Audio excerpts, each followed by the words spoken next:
নমস্কাৰ সকলোলৈকে আৰু আটাইলৈ মই ভোগালী বিহুৰ আন্তৰিক শুভেচ্ছা জনালোঁ। আৰু আজি চুঙা পিঠাৰ কাৰণে এইখিনি মই পিঠাগুড়ি গুলি লৈছিলোঁ। আৰু মই কোনোদিনে চুঙা পিঠা বনাই পোৱাও নাছিলোঁ আৰু কেনেদৰেনো বনাই মই দেখাও নাছিলোঁ। আজিয়ে প্ৰথম ট্ৰাই কৰিছোঁ। আৰু এনেদৰে বাঁহৰ চুঙা কেইটামান কাটি লৈছোঁ। আৰু এনেদৰে নাম লিখি লোৱা হৈছে কিয় জানেনে? কাৰণ 3 ঘৰ মানুহে আমি একেলগে বনাইছিলোঁ আৰু সাল সলনি হ'ব বুলিয়ে এনেদৰে লিখি লৈছিলোঁ। আৰু এতিয়া চুঙা কেইটাত এনেদৰে জুই দিয়া হৈছে। ওচৰৰে খুৰীমা দুজনীয়ে এনেদৰে জুই দি আছে আৰু তেওঁলোকৰ লগতে মই পিঠাকেইটা বনাইছিলোঁ।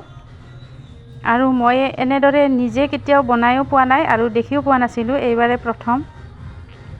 আৰু যিহেতুকে বনালোঁ সেইকাৰণে এটা ভিডিঅ' বনাই থলোঁ।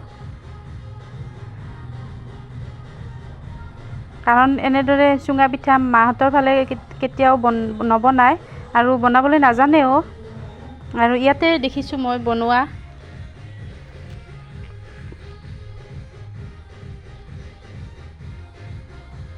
আৰু পিঠাগুড়িখিনিত মানে যেতিয়া মই সানি লৈছিলোঁ তেতিয়া নাৰিকল, চেনি বহুতখিনি কিবাকিবি দি দিছিলোঁ। সেইকাৰণে পিঠাকেইটা খাবলৈ সোৱাদ লগা হৈছিলে।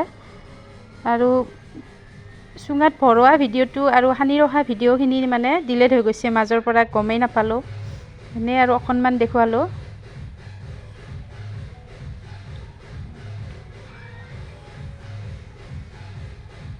আৰু প্ৰায় আধা ঘণ্টামান এনেদৰে জুই দিয়া হৈছে আৰু চুঙাকেইটা তল ওপৰকৈ দিয়া হৈছে। এটা ছাইড জুই লগাৰ পিছত আৰু আনটো ছাইড ওলোটাই দিয়া হৈছে। আৰু ভিডিঅ'টো চাই কেনেকুৱা পালে প্লিজ কমেণ্ট কৰি জনাবলৈ নাপাহৰিব। আকৌ লগ পাম অন্য এটি ভিডিঅ'।